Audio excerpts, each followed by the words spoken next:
What a strange set of events that get thrown out here on a number of levels. Just imagine that you're an expert at something, which most of us have some expertise at something, if not a few things. And then imagine having someone that you know for a fact doesn't do that say to you, you know what you should do? I've preached before about being should on, right? That's what's happening here. Jesus is doing it, ironically. Hey, you know what you should do? What? Yeah, carpenter boy, what should we be doing right now? You should put that back out in the deep. That doesn't make any sense at all. When you hear that story, I didn't want to do it this way because I was trying to be reverent, but you should hear what Peter said through gritted teeth. We've been out all night.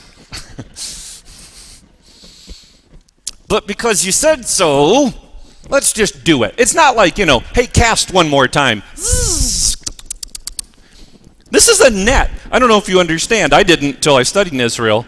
They varied in size between half a basketball court and a full basketball court. These are not little dinky things that you just throw out. Instead, they were cleaning them. That would have been a multiple-hour process to get all the seaweed and gunk out of there. And, of course, the whole crowd's watching. You know what you should do? Yeah, what? Go way far out and dump them back in the water. You don't catch fish in the day, you moron. But then they do. There's a lot for us to learn here, right? He's teaching. The crowd listens, the fishermen act.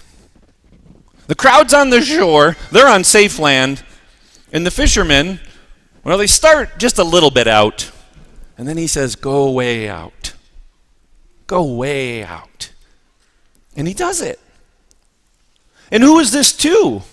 Where does this happen? At work. Not in the synagogue, not in the temple. This profound experience that changed these guys' lives to the point that they just walked away from their life didn't happen at the synagogue. As much as I hope that at the end of this homily, your life is changed. It's been my experience by and large. That's not where it happens. And I'm okay with that. All I really hope to do is point you in the direction to think about the things that are already happening in your life and to make sure you're not missing God there. Francis de Sales was huge on this, right? That's the introduction to the devout life, his great book. It's his point. It should be everywhere. It's not the work of priests and nuns. It should be on the machine shop floor, in the courtroom, everywhere you go. And it should be just interacting with who you are.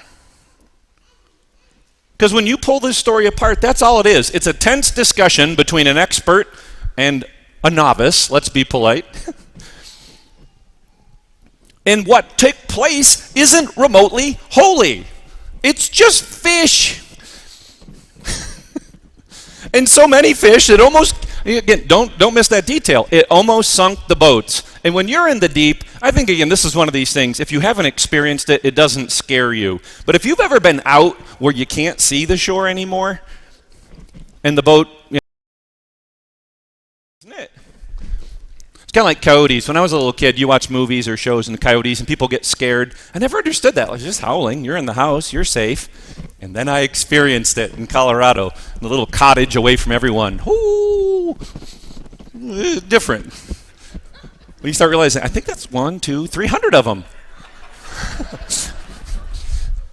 Right? It's experience. That story may seem off the path, but no, it's relevant. It's experience. The song we sang to open, Waymaker, Miracle Worker, Promise Keeper, Light in the Darkness. Your titles of God are limited by your experience of God. If you only know God as Father, that's fine. That's great. But I hope your experience of life allows you to sing that song with examples in mind, with experience in mind. You make a way, Jesus. You've kept your promises to me. You bring me peace when I'm unsettled, when the boat is rocking, when the coyotes are howling. That's who you are. That's who you are to me.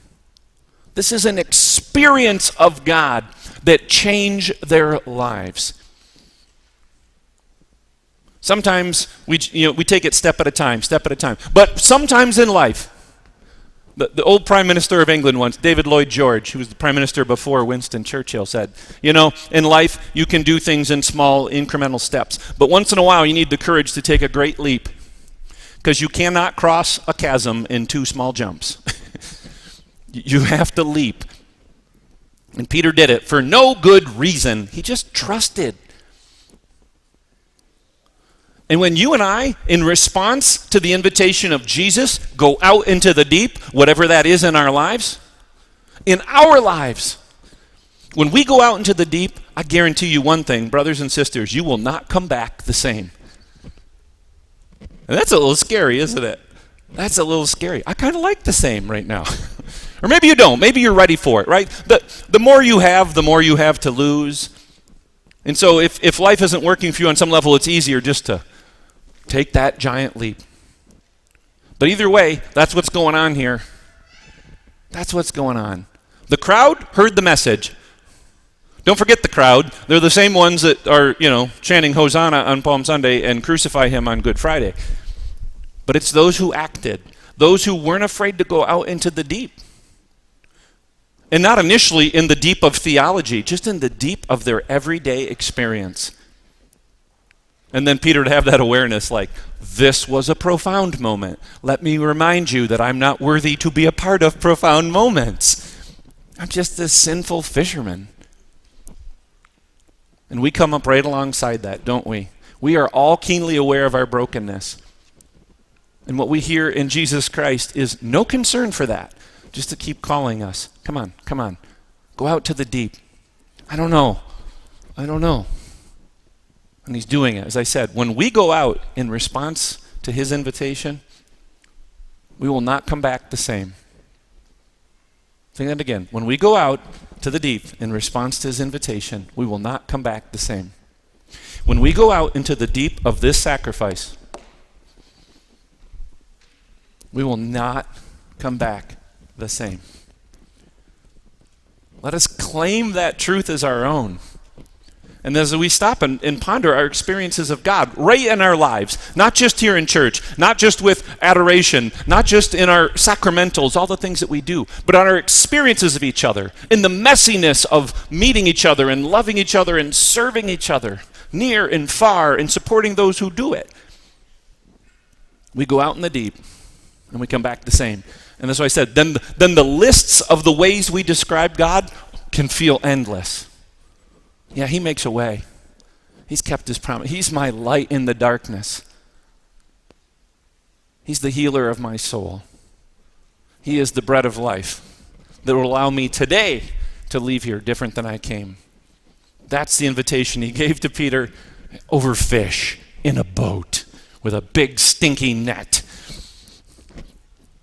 What's he asking of you? You today to go out into the deep. And are we courageous enough to take that big leap, like David Lloyd George said? We'll find our courage in these simple gifts of bread and wine. It was fish that day, it's bread and wine today.